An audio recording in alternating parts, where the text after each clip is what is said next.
Welcome to my channel, where the scariest stories come to life. Before we dive into today's chilling tale, make sure to hit the subscribe button and turn on notifications, so you never miss a story. Now, let's get into the horror. I used to work as a bikini barista up in Washington State, and let me tell you, it was not my finest hour. No offense to anyone who enjoys doing that kind of work, the tips are great, and if you have good regulars, you're riding a gravy train. But for me, I was in a really rough stage of my life. I needed the money, like really, really badly, and I wouldn't have gone into that line of work otherwise. The first major problem is you get a whole lot of creeps, and sometimes you can't immediately tell if someone's going to be a jerk. A car full of college boys whistling at me and asking for extra cream is expected and manageable.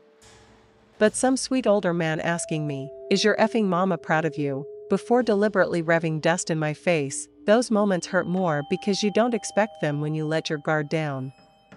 The other big problem was that I was out in the middle of nowhere.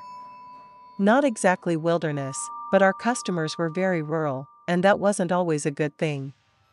Most of my regulars were nice folks, like the guy old enough to be my grandfather who always made sure I was okay and never made me feel creeped on. Then there was the farm kid in his late teens who'd blush like a rose whenever he ordered, always tipping big after giving me the same shy, "Thank you, ma'am." But not everyone was so nice. Some stopped by out of necessity rather than affection. One of those guys was a really skinny man who looked to be in his 40s. He always looked at me with spite in his eyes, like he was judging me, not just for what I was doing, but maybe how I was doing it. He'd come by most days, scowling. He wasn't as bad as some of the jerks who spontaneously pulled in after seeing the sleazy bikini barista sign, but he definitely wasn't my favorite customer. Then, one day, a car pulls into the shack, a new one. A really nice-looking guy gets out and orders a coffee. We had a gravel parking lot next to the one-window shack. Folks would often pull in, drink their coffee, and then drive off. This guy parked, walked over to the shack, and was the friendliest, kindest person who'd ever visited. He had a total grandpa vibe and obviously dyed his hair this conspicuous black, but he was so sweet you could forgive him. He asked about my day and the job, but what really made me like him was how he asked what I wanted to do after working at the shack. I shared my dreams with him, and just talking about them gave me hope for the future. When he was done with his coffee, he wished me all the luck in the world, then headed back to his car. Before he left, he popped his trunk to do something. Before I could get nosy, skinny guy pulled into the lot in his truck. My new grandpa closed the trunk and left before skinny guy could mean mug him, which I was glad for. But skinny guy watched him drive off, like he was warning him to stay away. Skinny guy wasn't usually creepy, but that day he was. For the first time ever, he asked me if I was working alone. That's one of the scariest questions to get. Some people are just concerned, but if anyone with bad intentions asked, I'd lie and say no, that my boss came by 3 times during my shift. It wasn't true, my boss lived in Vegas most of the year, but it worked. So I lied to skinny guy, and he grinned, spitting out, "Yes, you do." He either saw through my lie or knew no one else showed up except for me. He then asked how I was getting home. Again, I lied, saying my boss would drive me. He smirked, clearly unconvinced, then made his usual order, paid, and left without another word. He'd never been that creepy before, but there's a first time for everything. That night, I had a bad feeling in my stomach. Sure enough, on my bike ride home, I saw his truck parked on the side of the road ahead of me. I told myself I'd ride past him and call the cops if he tried anything. As I got closer, he shouted something. I had earbuds in, so I couldn't hear, but I sped up, praying he wouldn't knock me off my bike. Then he sped up alongside me, cutting me off. I braked hard, almost flying over the handlebars. He got out of his truck, and I was furious. I started yelling at him, threatening to call the cops. He waited for me to stop, then said, "There's a man waiting for you down the road." He has rope, handcuffs, and other stuff in his trunk. I think he's going to try and kidnap you. Throw your bike in the back of my truck, and I'll drive you past him. If he's still there, call the cops." It sounded like a lie to lure me into his truck, but something about it felt true. Against my better judgment, I got in. As we drove, I saw the car parked by the side of the road. A man leaned against it, younger than my grandpa, but driving the same car. Skinny guy explained he'd seen all kinds of creepy stuff in Grandpa's trunk: rope, handcuffs, and the guy had changed clothes. "No one with pure intentions has all that in their trunk," he said. I didn't work at the shack much longer after that. I carried pepper spray and eventually a gun, which got me fired after clashing with my boss. But it suited me fine. That's when I learned about nice guys and how some hide bad intentions behind sweet exteriors. Trusting someone too easily can be dangerous. This happened to me back in November 2016 in my hometown of Jacksonville, Florida. At the time, I was single and had been for almost 5 years. In that time, I hadn't so much as gone on a date. My main problem was that I didn't really get out much. I worked at a gun store, so I was around guys all the time. Unlike my buddies who worked in bars or coffee shops, places where they could talk to women and build confidence, I was pretty much stagnating, with zero riz as a consequence. Tinder had been around for a few years by then, but I had absolutely no confidence in myself or any idea how to build a profile. Luckily, I had some good friends who helped me get back into shape and put together a Tinder profile that didn't scream neckbeard loser. Once I had something presentable, I started swiping, and after just a few days, I matched with someone named Amy. Amy was like the Tinder girl of my dreams.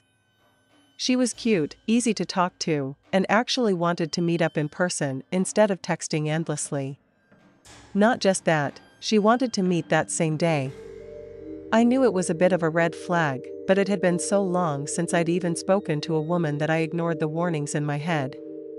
Even if it didn't go anywhere, I figured I could use it as practice for future dates. We agreed to meet at a coffee shop where one of my buddies worked. He'd even offered to help by giving us free banana bread and pretending we didn't know each other to make it seem like the staff thought we were a cute couple. But when I got there, my buddy was out on break, and Amy was already waiting. Amy looked even better in person than in her pictures, which threw me off completely. I was expecting to need some mental adjustments, but no, she was stunning, and it completely obliterated whatever confidence I had. We started off awkwardly, but things got better over time. We even got the free banana bread, which seemed to impress her. But as we talked, I started noticing something was off. I followed my friend's advice to ask about her passions and interests, because everyone likes feeling interesting. Yet her responses were brief or vague, and she kept turning the conversation back to me. On the surface, it seemed like she was interested, but she wasn't really engaging. It was almost robotic. At the time, I didn't see it for what it was. I was too blinded by the fact that this beautiful girl was showing interest in me. We talked for nearly 3 hours, and then she said she had to leave. She asked if I could escort her home and hinted at a surprise when we got there. I assumed the surprise would be something small, like a peck on the cheek, but even that prospect was enough to get me to agree. We took a bus to her neighborhood and walked toward her street, but instead of going straight to her house, she said she wanted to take me someplace special for the surprise. She led me to a row of half-finished houses under construction. I didn't mind the odd setting. I'd have followed her anywhere at that point. Once inside, she kissed me, and it was amazing. Things got heated, and then she asked if I'd like to try something. She pulled out a zip tie and told me she wanted to kiss me with my hands tied behind my back, because she liked being in control. It sounded incredibly hot to me, so I let her tie my hands to a wooden beam in the room. After some more kissing, she asked me to close my eyes and hum my favorite song. I didn't think much of it, just assumed she was building up to something fun. But then, out of nowhere, I felt something soft and plasticky against my face, cutting off my air. I realized she was wrapping saran wrap around my head. I struggled against the zip ties, but I couldn't break free. I started to panic, flailing as I ran out of oxygen. Then everything went black. When I woke up, I was lying on the floor, gasping for air. Someone had torn a hole in the saran wrap near my mouth, just enough for me to breathe. Amy was gone. I screamed for help until I heard voices and the sound of a police radio. The cops freed me and asked if I needed medical attention.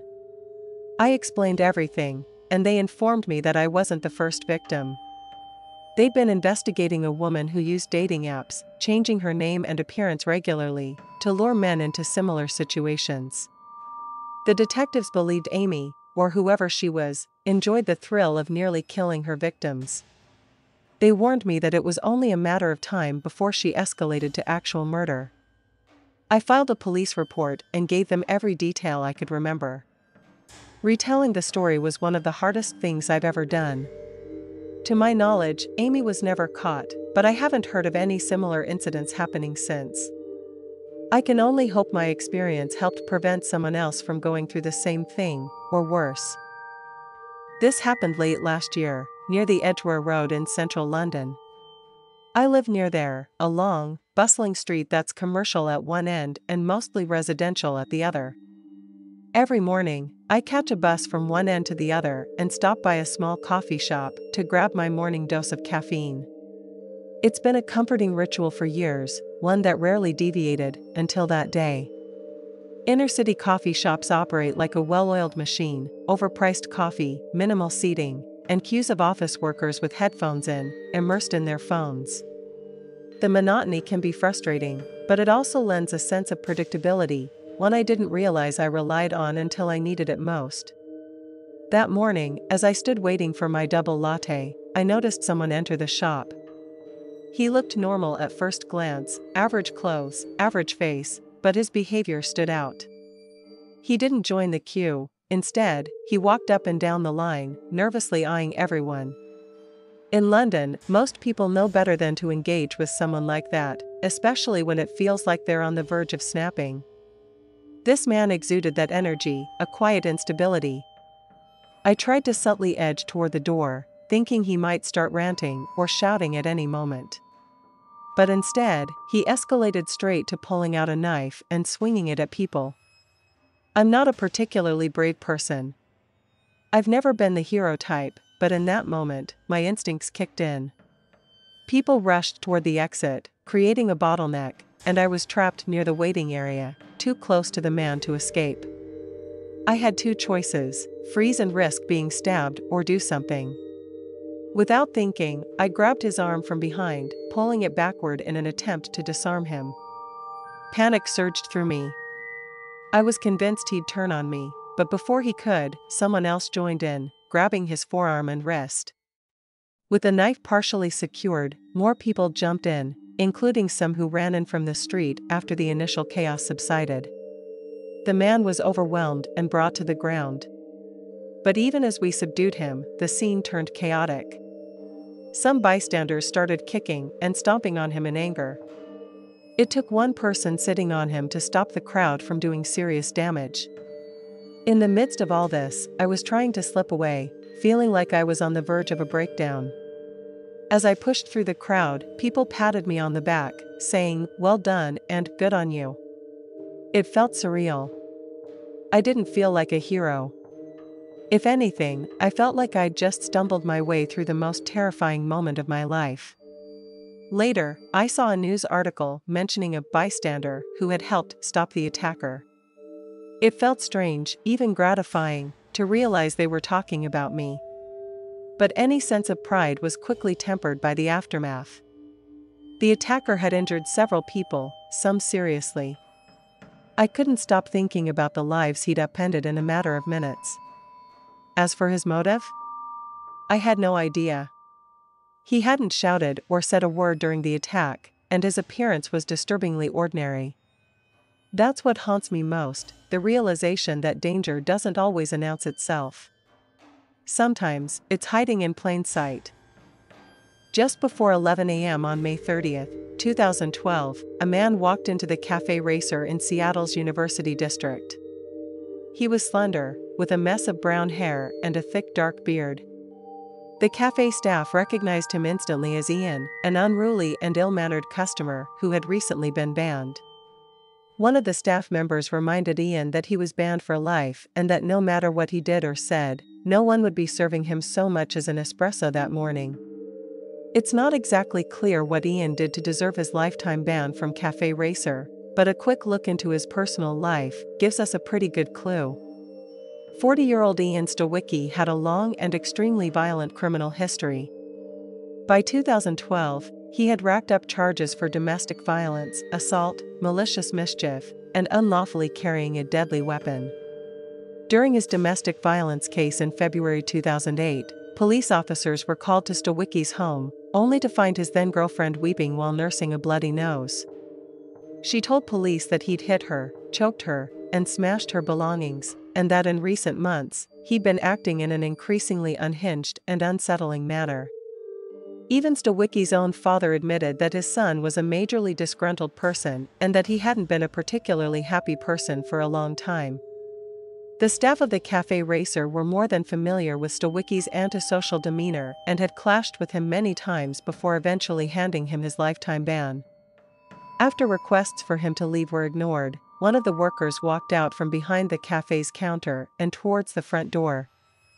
There, they opened it up and once again asked Stowicki to leave, but instead of complying, Stowicki pulled a pistol from his waistband and shot the worker in the head before they even had time to react. The man's body fell in such a way that it completely blocked one of the only escape routes, meaning Stowicki had turned the Cafe Racer into a shooting gallery. One customer attempted to fight back, throwing a bar stool at him while running back and forth to avoid Stowicki's bullets. This display of pure heroism allowed a trio of the cafe's patrons to evade Stowicki's crosshairs and escape out of the previously blocked doorway. But in truth, the customers were never really the targets. Stowicki focused almost entirely on the cafe's workers, those who had dared to ban him from one of his regular haunts. He kept them pinned behind the counter at gunpoint, berating them maniacally as he joined them behind the register. Stowicki then mocked each member of the staff as he shot them, execution style, leaving 4 innocent people lying dead in the cafe. Stowicki then attempted to flee the scene, running to a parking lot next to Town Hall Seattle on First Hill. It was there that he spotted a woman climbing into the driver's seat of her black Mercedes SUV. Stowicki approached the woman and demanded that she hand over her car keys. When she refused, he blew her brains out and wrenched them from her still clenched fist. Police then believe that, as he drove around aimlessly wondering how he was going to escape justice, Stowicki kept himself up to date on the criminal investigation against him by tuning into local news stations. This is how he discovered just how fast the police were closing in on him, and how they knew that he had stolen a black SUV. What's more, the cops had set up checkpoints along almost every major roadway, meaning Stowicki's chances of making a clean escape were slim to none. Once he became convinced of the hopelessness of his situation, Ian Lee Stowicki placed the barrel of his pistol under his chin, then brought a premature end to his brief and miserable existence.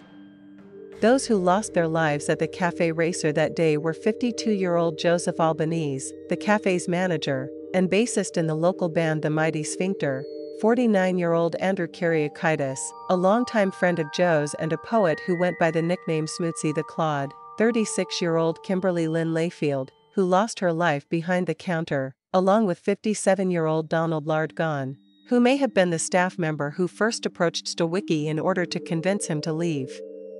The SUV owner shot dead in the parking lot that day was 52-year-old Gloria Leonidas, a woman who suffered heartbreaking misfortune after being in the wrong place at the wrong time.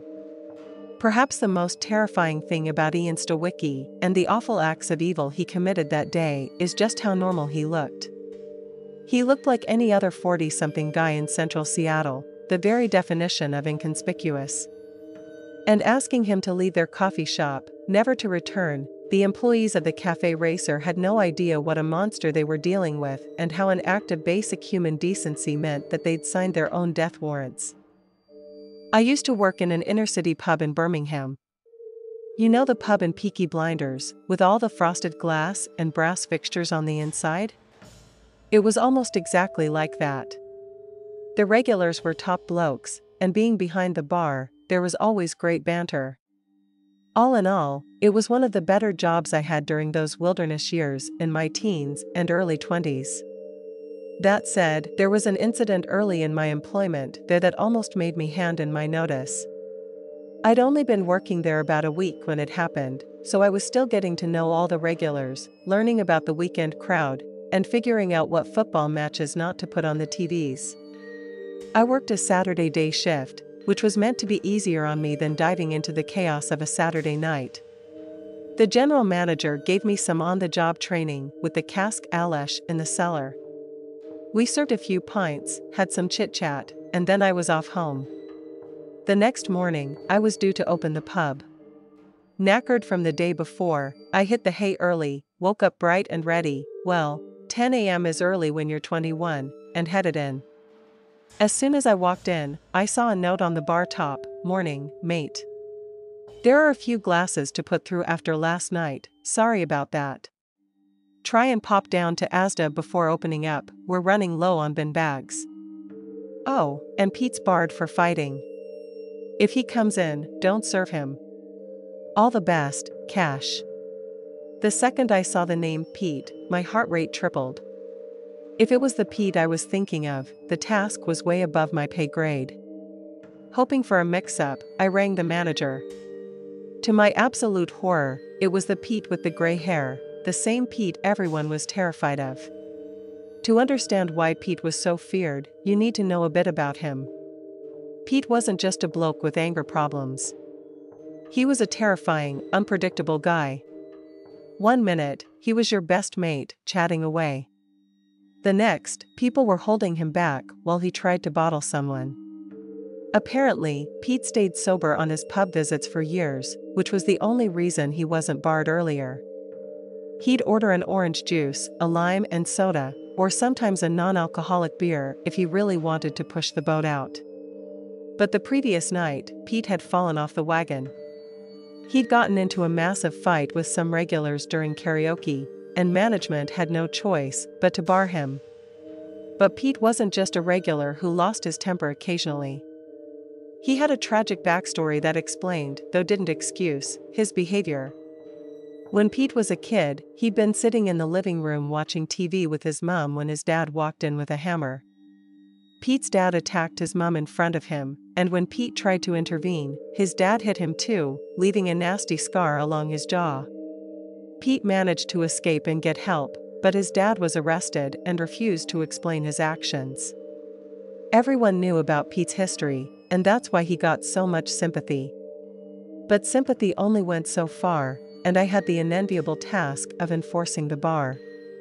About an hour after opening, Pete walked in. I didn't see him until he was right up at the bar. He smiled, friendly enough, and asked if the manager was around. I told him he'd have to wait until about 3 p.m. He said, "Okay then. You don't mind if I wait here, do you?" I said it was fine, but then he asked for a drink. I prayed he'd ask for an orange juice, but he asked for half a lager. With a sigh, I turned to him and said, as politely as I could, "Pete, I'm sorry, but I can't serve you alcohol." At first, he just tilted his head like a confused dog. Then he asked, "Why not?" I reminded him of the events of the previous night. He played dumb at first, acting like he couldn't remember, but I stuck to my guns. That's when he turned. His expression darkened, and his voice dropped to a growl. "If you weren't there, how the F can you tell me what happened?" I froze. Pete was big, wiry but tall, and he knew how to fight. Word was, he'd done martial arts in his teens, which made him even scarier. When I finally spoke, I said it was out of my hands, and I didn't want to risk my job. That only made him angrier. He started walking down the bar toward the hatch. I met him there, and he took a swing at me. Thankfully, the bar width meant I could dodge, but then he grabbed the hatch to lift it. The hatch was heavy, so as Pete lifted it, I slammed it back down, right onto his hand. The impact was sickening. There was no crunch or blood at first, but his yelp told me I'd broken something. I thought that would stop him, but no. Blood dripping from his hand, Pete grabbed the hatch again. I slammed it down a second time, not as hard, but enough to make him recoil.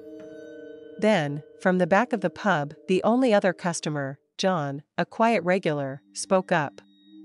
"Nasty injury you got there, Pete. Better get that looked at sharpish." Pete screamed something about coming back and calling the police, then stormed out, leaving a trail of blood. I stood there shaking. The adrenaline hit hard, and I felt like I was freezing. I poured myself a drink, walked into the beer garden, and smoked a cigarette to calm down. I only saw Pete once more after that. He drove past me in his minivan, shouting something abusive out the window. He must have known he was in the wrong, because he never involved the police. As much as I sympathized with Pete's backstory, his trauma didn't give him a free pass to terrorize others. After that, I enjoyed my time at the pub. It was one of the best jobs I ever had, but I learned that day to always keep my guard up. Thanks for sticking around till the end. If you enjoyed the story, don't forget to give the video a like and leave a comment with your thoughts. And if you haven't already, hit that subscribe button and turn on notifications so you never miss a terrifying tale. See you in the next one.